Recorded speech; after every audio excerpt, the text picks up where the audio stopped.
Heading डाल दो, image formation by a concave mirror. सबसे पहले एक चीज़ हमें यहाँ पे देखनी है कि कनकेव मिरर जो होता है, जब हम उसके स्फीयर को कंप्लीट करते हैं तो जो सेंटर ऑफ कर्वेचर है वो मिरर के लेफ्ट साइड पे आता है, तो डेफिनेटली फोकस भी लेफ्ट साइड पे आएगा। और ऑब्जेक्ट को हम लेफ्ट साइड पे ही रखते हैं, ऑब्जेक्ट भी इधर रहता है। इसका मतलब ये है कि ऑब्जेक्ट को हम अलग अलग पॉइंट्स पे प्लेस कर सकते हैं। जैसे कन्वेक्स मिरर में तो क्या था कि सारे जो सिग्निफिकेंट पॉइंट्स थे वो पीछे थे, तो दो ही केस बन रहे थे, एक इन्फिनिटी और एक इन्फिनिटी और पोल के बीच में कहीं पे भी। अब यहाँ पे अलग अलग केसेस बनेंगे, at C, at F, between C and F, beyond C, बहुत सारे केसेस बनेंगे। टोटल यहाँ पे हम 6 केसेस करने वाले हैं। ठीक है, तो सबसे पहला केस जो है यहाँ पे कनकेव मिरर के इमेज फॉर्मेशन में, वो है ऑब्जेक्ट एट इंफिनिटी।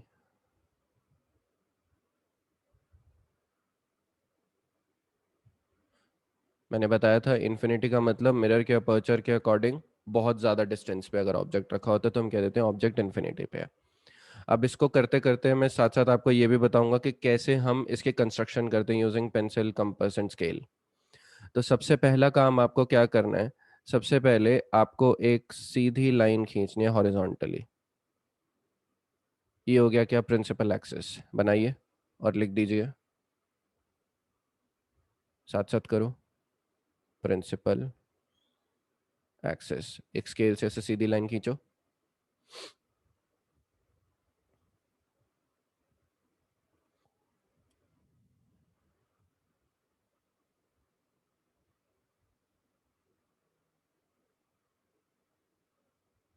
उसके बाद नेक्स्ट आपको क्या करना होता है, कहीं पे भी एक पॉइंट लेना होता है। सपोज ये पॉइंट लिया मैंने और इस पॉइंट को हम मार्क कर देते हैं सी। सी मतलब सेंटर ऑफ कर्वेचर। अब ये जो आपने सी पॉइंट लिया है ना, इस पे अपने कंपास का नीडल रख दो। जहां नीडल रखना होगा ना वहां मैं ऐसे एरो बना दूंगा।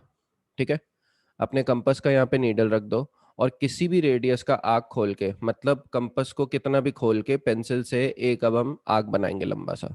तो एक आर्क हम यहाँ पे बना देते हैं, मान लो। ठीक है, तो नीडल हमने यहाँ पे रखा और नीडल यहाँ रख के पेंसिल यहाँ पे लाए और इस तरीके से एक पूरा आर्क ड्रॉ कर दिया। ये जो हो गया ये मिरर हो गया। अब पीछे से इसको पॉलिश कर दो, तो आपने दिखा दिया कि ये कौन सा मिरर है, कनकेव मिरर है। ठीक है, जहां ये मिरर, मिरर का जो ये वाला पूरा सरफेस है, जो रिफ्लेक्टिंग सरफेस है, वो इन प्रिंसिपल एक्सिस को इंटरसेक्ट करे, उस पॉइंट को मार्क कर दो पोल। तो ये हो गया पोल पी। तो यहाँ सबसे पहले हमने क्या किया, एक स्ट्रेट लाइन बनाई हॉरिजॉन्टली और उसको नाम दे दिया प्रिंसिपल एक्सिस। प्रिंसिपल एक्सिस पे कहीं पे भी एक पॉइंट लिया सी, सेंटर ऑफ कर्वेचर, और वहां पे हमने रखी नीडल।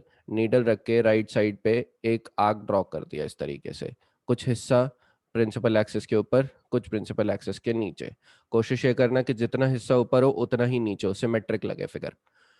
और फिर पॉलिशिंग करके दिखा दिया कि ये कनकेव मिरर है। सेकंड थिंग, कि जहां ये मिरर प्रिंसिपल एक्सिस को इंटरसेक्ट कर रहा है उस पॉइंट पे हमने क्या मार्क कर दिया, पोल पी।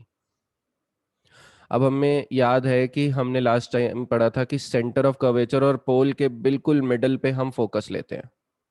तो आपको क्या करना है, इस सीपी को मेजर करना है और बिल्कुल आधे डिस्टेंस पे, मान लो स्केल के जीरो को तुमने यहाँ पे रखा और पोल तक तुमने मेजरमेंट लिया, मान लो ये 5 सेंटीमीटर आया। 5 सेंटीमीटर का आधा कितना होता है, 2.5। तो सी से 2.5 सेंटीमीटर पे आपने फोकस मार्क कर दिया। ठीक है, अगर ये सपोज होता 5.2 सेंटीमीटर, तो आप 2.6 सेंटीमीटर पे फोकस ले लेते हैं। प्रॉब्लम तब आती है जब ये आ जाता है मान लो 5.3 सेंटीमीटर, क्योंकि 5.3 का जब आप हाफ करोगे तो आपके पास 2.65 आएगा। अब स्केल पे आप 2 सेंटीमीटर मार्क कर सकते हो, 2.6 सेंटीमीटर मार्क कर सकते हो, लेकिन 2.65 सेंटीमीटर यहाँ से मार्क नहीं कर सकते हो। तो अगर कभी ऐसा हो कि आपके पास एक ऐसी मेजरमेंट आए सीपी की, मतलब स्केल को आपने, स्केल के जीरो को आपने सी पे रखा, पोल तक डिस्टेंस लिया, और कोई ऐसी मेजरमेंट आ रही है जिसमें ला मतलब ऑड डेसिमल है। ठीक है, तो ऐसे केस में आप क्या करोगे, मतलब जैसे 6.3 हो गया, 7.9 हो गया, पीछे ऑड डेसिमल है। ऑड डेसिमल के केस में क्या करोगे आप, कि आप सेंटर ऑफ कर्वेचर पे रखोगे नीडल और इस तरीके से आर्क कट करोगे, ऊपर भी और नीचे भी, मोर देन हाफ खोल के। फिर पोल पे रखोगे वही नीडल, ये आर्क ऐसे कट किया, मतलब आपको सीपी लाइन का परपेंडिकुलर बाइसेक्टर बनाना है, और इस तरीके से ये बना दो। जहां परपेंडिकुलर बाइसेक्टर मीट करेगा प्रिंसिपल एक्सिस को, वही क्या होगा, फोकस होगा। मैं इसको रिपीट कर देता हूं कि फोकस ढूंढने के लिए आपको क्या करना है, सेंटर ऑफ कर्वेचर से पोल तक का डिस्टेंस देखना है, स्केल पे कितना आ रहा है। फिर जितना डिस्टेंस है उसका हाफ लेना है, और वापस जीरो पे सेंटर ऑफ कर्वेचर को पे जीरो को रखो, और फिर उतने हाफ डिस्टेंस पे एक दूसरा पॉइंट ले लो और उसको मार्क कर दो फोकस। और अगर कोई मेजरमेंट ऐसी आ रही है जिसको 2 से डिवाइड करने पे 2 डेसिमल प्लेसेस बन रही हैं, जैसे अभी मैंने 2.65 दिखाया था, तो हाफ डिस्टेंस तो पता ही नहीं चली ऐसे केस में हमें, या पता चल भी गई तो हम ड्रॉ ही नहीं कर सकते। तो ऐसे में क्या करना है, एक बार सेंटर पे नीडल रखा, मोर देन हाफ खोल के, एक आंख ऊपर एक आंख नीचे, more than half of CP. फिर पी पे नीडल रखा, मोर देन हाफ खोल के, एक ऊपर एक नीचे, परपेंडिकुलर बाइसेक्टर ड्रॉ कर देना है। परपेंडिकुलर बाइसेक्टर जिस पॉइंट पे प्रिंसिपल एक्सिस को मीट करेगा, वही पॉइंट क्या होगा, प्रिंसिपल फोकस। सबसे पहले तो कंस्ट्रक्शन रिलेटेड डाउट्स, किसी को कोई डाउट आप दोनों में से? ठीक है, तो ये हमें मिल गया फोकस। अब फोकस एक बार हमें मिल गया, हमने अब क्या करना है, ऑब्जेक्ट को प्लेस करना है। अब ऑब्जेक्ट रखा है इन्फिनिटी पे। इफ यू रिमेंबर कि जब ऑब्जेक्ट बहुत दूर होता है तो उससे निकलने वाली सारी रेज हमें एक जैसी दिखाई देती है, कोई दूर या पास आती हुई दिखाई नहीं देती, मतलब all the rays should be parallel to each other. तो एक रे मैंने ऐसे बना दी, in fact parallel to principal axis बनानी है हमने। दूसरी रे चाहे यहाँ बना लो चाहे यहाँ बना लो, कोई फर्क नहीं पड़ता उससे। दूसरी रे मान लो मैं इधर बना लेता हूँ, ये भी पैरेलल टू प्रिंसिपल एक्सिस आई। अब हमने एक चीज पढ़ी थी, एक रिजल्ट हमने पढ़ा था कि जो पैरेलल टू प्रिंसिपल एक्सिस आएगी रे, वो वापस जाएगी फोकस से होती हुई।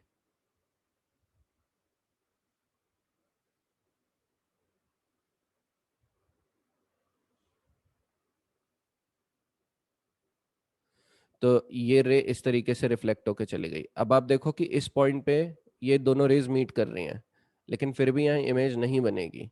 क्यों नहीं बनेगी?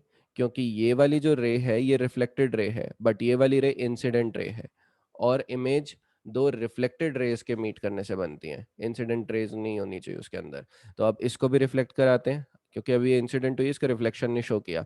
This ray has also come parallel to the principal axis, it will also pass through focus, through the principal focus. तो ये ऐसे निकल गई और ये चली गई।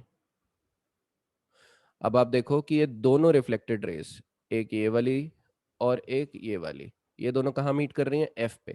तो हमें क्या पता चला यहाँ पे कि जो पोजीशन है इमेज की, वो कहाँ हुई, एट प्रिंसिपल फोकस एफ। उसके बाद अगली चीज, साइज। आप देखो कि इस इमेज का जो पॉइंट बन रहा है, ये इस पॉइंट का कहीं डिस्टेंस ही नहीं है प्रिंसिपल एक्सेस से, तो ये क्या पॉइंट ही रहेगा। तो साइज क्या आएगा, पॉइंट साइज्ड। और तीसरा, नेचर। नेचर कैसे पता चलेगा कि क्या रेज एक्चुअली मीट कर रही हैं या मीट करती हुई अपीयर हो रही हैं। तो ये आप देखो कि रेज जो है ये सचमुच मीट कर रही हैं, हमारी इमेजिनेशन में नहीं कर रहे हैं, इसका मतलब जो इमेज बनेगी वो रियल बनेगी। और हमने पढ़ा है कि जो इमेज रियल होती है वो साथ साथ इन्वर्टेड भी होती है। तो ये तीन कैरेक्टरिस्टिक्स आ गई इमेज की, when the object is placed at infinity in front of a concave mirror. Any questions? Sir, जो पोल है पी, वो जी तो क्या बोलते हैं, मिरर पे एकदम मिडल मोस्ट पॉइंट। बिल्कुल, वो इस अपर्चर का बिल्कुल मिडल मोस्ट पार्ट होता है, रिफ्लेक्टिंग सरफेस का। More questions? Okay, please draw the diagram.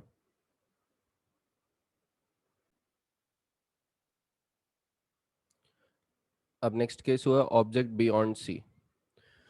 Convex mirror में मैंने जैसे बताया कि जितने सिग्निफिकेंट पॉइंट्स हैं वो टुवर्ड्स राइट राइट पे हैं, और जो ऑब्जेक्ट हम प्लेस करते हैं वो टुवर्ड्स लेफ्ट प्लेस करते हैं, इसलिए सिर्फ दो ही केसेस रह जाते हैं। बट यहाँ पे ऑब्जेक्ट हम लेफ्ट पे प्लेस कर रहे हैं और सारे सिग्निफिकेंट पॉइंट जैसे सी एफ वगैरह ये भी कहाँ पे लाई कर रहे हैं, लेफ्ट साइड पे कर रहे हैं। तो अब हमारे पास मल्टीपल ऑप्शंस हो गए। तो अब सेकंड केस यहाँ पे object between infinity and pole नहीं होगा, क्योंकि अगर हम object between infinity and pole ले लेते हैं तो वो ऑब्जेक्ट सी के पीछे भी हो सकता है, सी पे भी हो सकता है, बीच में भी हो सकता है, सी और एफ के, एफ पे भी हो सकता है, और एफ और पी के बीच में भी हो सकता है। तो बहुत सारी चीजें एक साथ हम कंसिडर कर लेंगे और उसमें प्रॉब्लम्स आ सकते हैं, तो हम एक एक करके स्टेप बाय स्टेप देखते हैं। सबसे पहले आया ऑब्जेक्ट बियॉन्ड सी। मतलब हम ऑब्जेक्ट को एक फाइनाइट डिस्टेंस पे रखेंगे इन सच अ वे कि उस ऑब्जेक्ट की जो डिस्टेंस है ना वो रेडियस ऑफ कर्वेचर से ज्यादा हो, मतलब सेंटर ऑफ कर्वेचर की पोल से डिस्टेंस जो है उससे ज्यादा हो। तो दोबारा अब क्या करेंगे, मिरर बनाएंगे। तरीका रिपीट कर देते हैं कि पहले प्रिंसिपल एक्सिस बनाया, फिर एक पॉइंट लिया, उसको मार्क कर दिया हमने सी, सी पे रखा हमने नीडल, और फिर एक आर्क ड्रॉ किया, जितना ऊपर उतना नीचे कोशिश यही रहेगी, और पीछे से उसको पॉलिश कर दिया। ये पॉइंट आ गया पोल। पोल और सेंटर ऑफ कर्वेचर के बिल्कुल बीच में हमने मार्क कर दिया फोकस। ये फोकस ऐसे रैंडमली मत करना, मैं अब स्क्रीन पे पेंसिल कंपास तो यूज कर नहीं सकता, इसीलिए मैं आपको ऐसे करके दिखा रहा हूँ, बट आप जब करोगे तो प्रॉपर मेजरमेंट्स के साथ करना, क्योंकि एक के साथ है ऑब्जेक्ट एट सी, वो सब गड़बड़ कर देगा। ठीक है। और बाय फार ऑब्जेक्ट एट सी जो है वो सबसे डिफिकल्ट केस है, मिरर्स और लेंस सबका मिला के सबसे डिफिकल्ट केस वो है। तो वो आपकी मेजरमेंट्स की एक्यूरेसी पे बहुत डिपेंड करेगा, तो प्लीज मेक श्योर कि आप अच्छे से कैलकुलेट करो। अब ऑब्जेक्ट को मैं रख रहा हूँ बियॉन्ड सी। तो ऑब्जेक्ट रखा है अगर बियॉन्ड सी तो वो बहुत दूर नहीं है, मतलब उसकी रेस सारी पैरेलल तो नहीं होंगे और ऑब्जेक्ट का कुछ साइज दिखाई देगा हमें। तो ये मैंने ऑब्जेक्ट का साइज दिखा दिया, ए बी। ए पॉइंट याद रखना हमेशा प्रिंसिपल एक्सिस पे होगा, तो arrow will always originate from the principal axis and will end above और बिलो इट। तो ऑब्जेक्ट हमेशा हम अबव लेके चलते हैं। तो ये ऑब्जेक्ट रखा हुआ है, एक रे हमेशा बेटर होता है कि वो पैरेलल टू प्रिंसिपल एक्सिस ले। आप कहीं पे भी किसी भी डायरेक्शन में ले सकते हो रेज, उससे कोई फर्क नहीं पड़ता, इमेज वहीं आएगी जहां बन रही है। लेकिन ये थोड़ा सा आसान हो जाता है क्योंकि हमें पता है कि जो भी रे पैरेलल टू प्रिंसिपल एक्सिस आती है वो कहाँ से पास करती है रिफ्लेक्ट होने के बाद, थ्रू फोकस। तो ये मैंने बना दी फोकस पे। बनाओ आप लोग भी साथ साथ।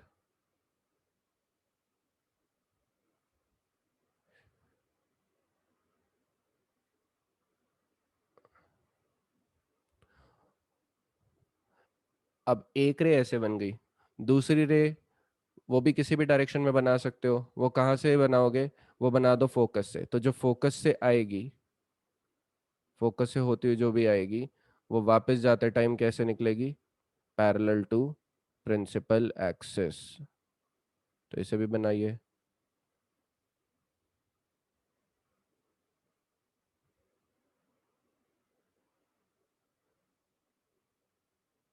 तो ये ऐसे चली गई। अब आप देखिए कि रिफ्लेक्टेड रेज कहाँ कहाँ मीट कर रही हैं। रिफ्लेक्टेड रेज जो हैं वो मीट कर रही हैं इस पॉइंट पे, और ये पॉइंट जो है या इसका हेड आएगा और प्रिंसिपल एक्सिस पे एज यूजुअल टेल आएगी। तो जहाँ रिफ्लेक्टेड रेज मीट करी वहीं पे इमेज बनेगी। तो देखो इमेज जो है वो कहाँ बन रही है, प्रिंसिपल एक्सिस से थोड़ा सा दूर बन रही है, और यहाँ लिखना भूल गए हम, आप भी मत भूलिएगा, प्रिंसिपल एक्सिस ये लिखना ज़रूरी होता है। तो इस पॉइंट को, ऊपर वाले पॉइंट को मैंने मार्क कर दिया क्या, ए डैश, नीचे वाले को मार्क कर दिया बी डैश। तो ए भी अगर ऑब्जेक्ट है तो ए डैश बी डैश क्या है, इमेज है। तो इमेज के बारे में हमें क्या क्या पता चल गया, सबसे पहले पोजीशन।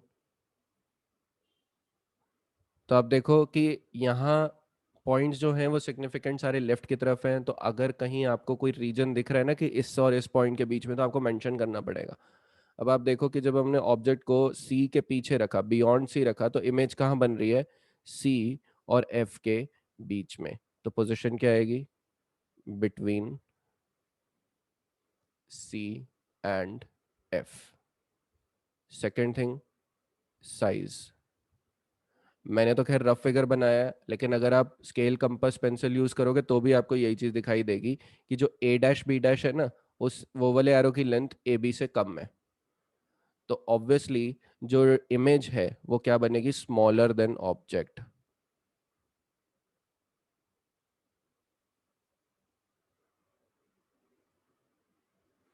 और तीसरा आया नेचर। नेचर के लिए we have to find out whether the rays are actually meeting or in our imagination rays को एक्सटेंड करने पे ऑपोजिट डायरेक्शन में। तो यहाँ केस एक्चुअल मीटिंग का है। ये देखो, ये रिफ्लेक्टेड रे ये रही, एक रिफ्लेक्टेड रे रही, और ये सच में मीट कर रही हैं। तो मतलब ये किस टाइप की इमेज हुई, रियल। और रियल के साथ इन्वर्टेड तो आता भी है, जो कि जस्टिफाई भी हो गया बाय द वे, कि आप देखो कि ऑब्जेक्ट का सर ऊपर है, पैर नीचे है। और यहाँ क्या दिखेगा आपको कि पैर ऊपर है, सर नीचे है, क्योंकि प्रिंसिपल एक्सिस से उल्टी बनी है, उल्ट नीचे की डायरेक्शन में बनी है। तो इसीलिए क्या लिखेंगे हम यहाँ पे, इन्वर्टेड। Any questions? सर जो इमेज फॉर्म होगा हाँ जी। उसका साइज क्या, मतलब उसका साइज मेजर करके देखना पड़ेगा जो एक्चुअल जो ऑब्जेक्ट है उसका इमेज से। बिगर करके देखना पड़ेगा, मतलब मैं समझा नहीं। मतलब ए बी का जो हाइट है, मतलब ए बी का जो भी हाइट लेंथ है, तो जी। वो जितना है, उसको मेजर करके उसके बाद बोलना पड़ेगा जो ओके, ये हाँ इससे वो जी। small। जी जी। ए बी की लेंथ आपको पता होगी क्या है, और जो इमेज बन रही होगी वो आप स्क्रीन पे नाप सकते हो कि कितनी बड़ी इमेज बन रही है, तो वो भी आपको पता होगी। तो जब आपको दोनों चीज़ें ही पता हैं तो ऑटोमेटिकली आप बता दोगे ना कि इमेज बड़ी है ऑब्जेक्ट से या छोटी है। जैसे कई केसेस में होता है कि अगर आप फॉर एग्जांपल एक ट्री की इमेज बना रहे हो, अब ट्री तो हमें पता है ना कि बहुत बड़ा है, ऊंचा है, लेकिन वो एक पेपर पे पूरा बन जाता है, इतना सा बन जाता है। तो आप बहुत इजीली देख के भी बता पा रहे हो कि जो साइज ऑफ इमेज है वो साइज ऑफ ऑब्जेक्ट से कम है। समझे? आपका डाउट क्लियर हुआ? अनिरुद्ध, आपको कोई डाउट है? नहीं? ओके, नोट कर लो इसको। तो ये तो थे फर्स्ट टू केसेस। इसमें टोटल 6 केसेस हैं। पहले करो, फिर नेक्स्ट टू करते हैं।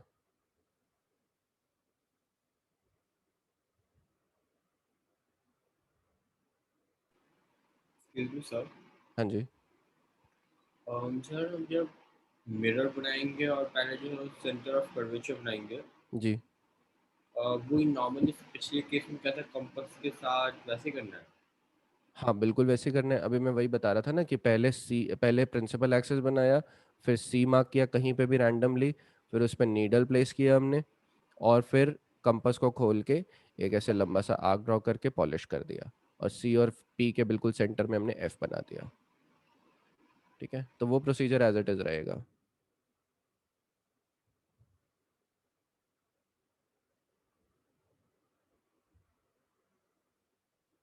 आप लोगों को एक चीज़ और दिखाता हूँ मैं, यहाँ एक मिनट देखो स्क्रीन पे। मेरे पास एक ऑप्शन और ये भी था कि अगर मैं ये रे को फोकस से ना पास कराऊं, सेकंड वाली रे को, पहली रे पैरेलल टू प्रिंसिपल एक्सिस, दूसरी रे थ्रू द फोकस मैंने कराई है। तो अगर मैं दूसरी incident ray through the focus ना करा के थ्रू सेंटर ऑफ कर्वेचर कराता, तो देखते हैं क्या होता।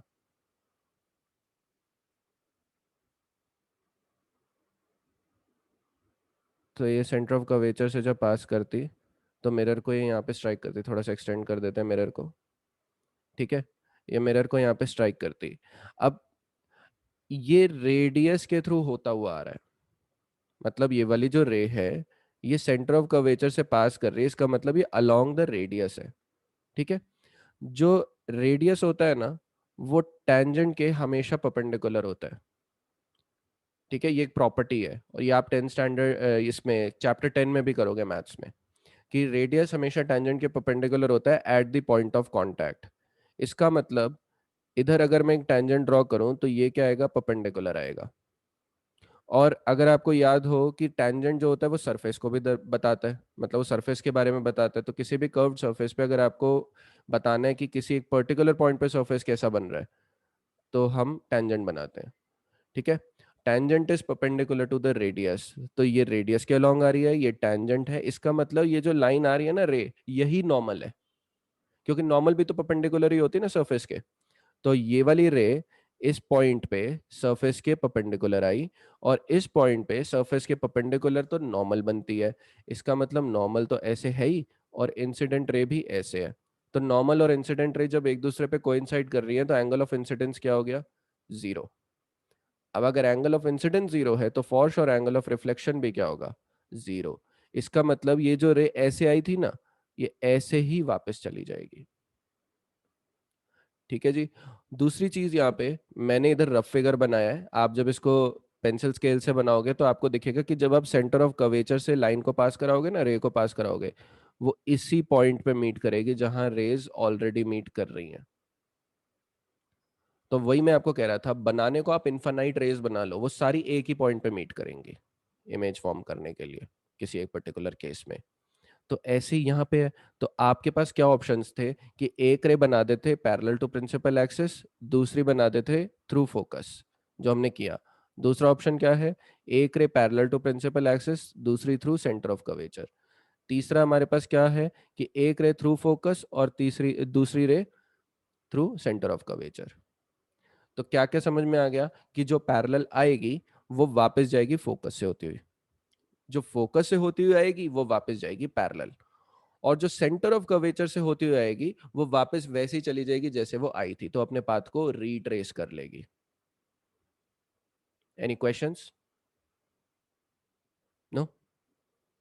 ओके, कहीं पे लिख लो, an incident ray, an incident ray passing through